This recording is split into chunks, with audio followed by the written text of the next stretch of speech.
Hi అండి, నేను మీ lucky Biryala. ఈరోజు క్యాప్సికమ్ కర్రీ చేసుకుందామండి. మామూలుగా పిల్లలు క్యాప్సికమ్ కర్రీ అంటే ఇష్టపడరు కదా. ఇలా కోడిగుడ్లు వేసి చేస్తే చాలా బాగా ఇష్టపడతారు, చాలా బాగా తింటారండి. చాలా టేస్ట్గా కూడా ఉండిద్ది. క్యాప్సికమ్ కర్రీ రెడీ చేసుకుందాం. ఇలా క్యాప్సికమ్ కట్ చేసుకుందామండి.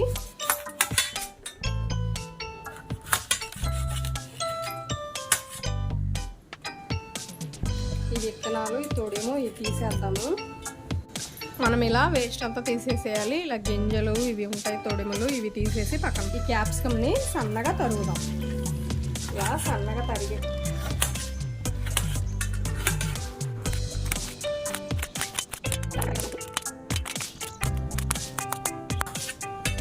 ఇలా ఉన్న వాటినన్నిటిని సన్నగా తరుగుదాం. ఇలా కలిపి పట్టుకొని సన్నగా తరిగేద్దాము.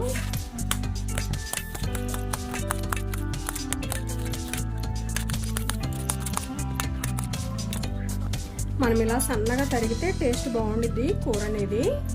ఇలా సన్నగా క్యాప్సికమ్ తరిగాము, అలానే ఆనియన్స్, పచ్చిమిర్చి కూడా, మిర్చి కూడా తరిగి ఇలా పక్కన పెట్టేద్దాం.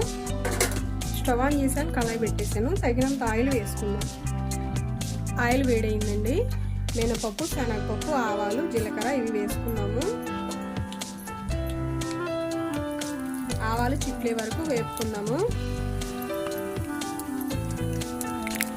ఆవాలు చిట్పట్టాడుతుంది, కరివేపాకు వేసుకుందాం.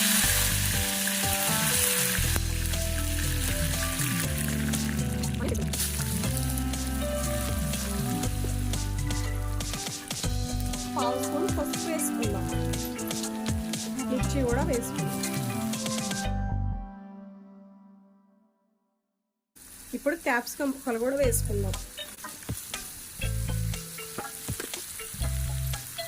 అర స్పూను ఉప్పు వేసుకుందాం.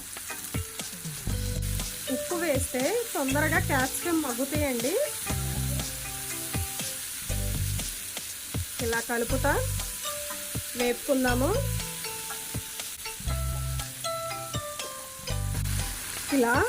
ఇలా క్యాప్సికమ్ ఉడుకుతుంటే క్యాప్సికంలో వాటర్ వచ్చినాయిగా, ఈ వాటర్ అన్నీ ఇంకిపోయి క్యాప్సికమ్ వేగే వరకు వేపుకుందాము. అలాగే క్యాప్సికంలో పోషక విలువలు చాలా బాగున్నాయండి. కంటికి కూడా చాలా మంచిది. ఇప్పుడు పిల్లల్లో ప్రతి ఒక్కళ్ళలో కళ్ళ సమస్యలు చూస్తూ ఉన్నామండి. కళ్ళు ఎర్రబడటం, కళ్ళు సరిగ్గా కానరాకపోవటం చూస్తూ ఉన్నాము. ఎందుకంటే వీళ్ళు ఫోన్లు, టీవీకి అలవాటు పడిపోయి కళ్ళు దెబ్బతింటున్నాయి. అది కొంచెం తగ్గించుకొని ఇలాంటి క్యాప్సికమ్ ఫ్రైలు, ఇలాంటివి క్యాప్సికంతో ఎక్కువ కూరలు చేసి పెడితే కళ్ళు కూడా చాలా బాగుంటాయండి. క్యాప్సికమ్ చాలా హెల్దీ. కనీసం వారంలో ఒకసారన్నా ఉండాలండి.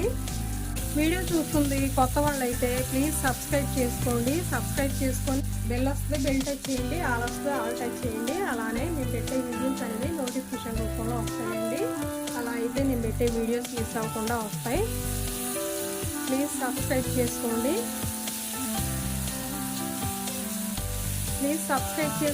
నాకు సపోర్ట్ చేయండి. మీ సపోర్ట్ అనేది నాకు చాలా విలువైంది.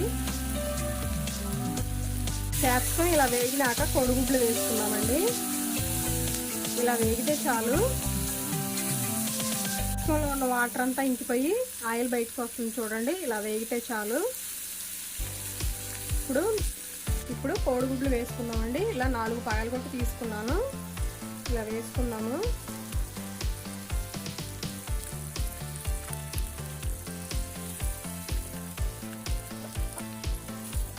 ఇలా మెల్లగా కదిలిద్దాము. ఇలా కదిలికుండా ఉంటే అడుగంటిద్దండి.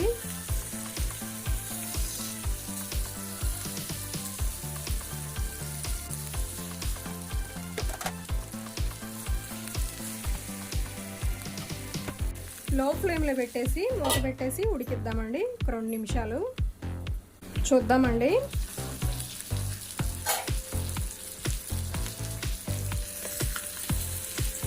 ఇలా ఫ్రై చేసుకుంటే మరీ కోడిగుడ్డు చిదురు కాకుండా బాగుండిద్దండి. మనకి క్యాప్సికమ్ కర్రీ రెడీ అయిందండి. ఇప్పుడు కొత్తిమీర వేసుకుందాము. కొత్తిమీర వేసి ఒకసారి కలుపుదాం. ఒక స్పూన్ కారం వేసుకుందాము. స్టవ్ ఆఫ్ చేస్తున్నాను. స్టవ్ ఆఫ్ చేసేసి ఇలా కలుపుకుందాం, కారం కలిసే విధంగా కలుపుకుందాము. క్యాప్సికమ్ ఫ్రై రెడీ అయిందండి. చాలా సింపుల్గా చేసుకోవచ్చు. ఇలా రైస్లోకి వేసుకుందాం. టేస్ట్ అయితే సూపర్ ఉండిద్ది. రైస్లోకి, చపాతీలోకి, పూరీలోకి, పుల్కాలోకి చాలా బాగుండిద్దండి. టేస్ట్ అయితే సూపర్ ఉండిద్ది. వీడియో నచ్చిందా? లైక్ చేయండి, షేర్ చేయండి, సబ్స్క్రైబ్ చేయండి.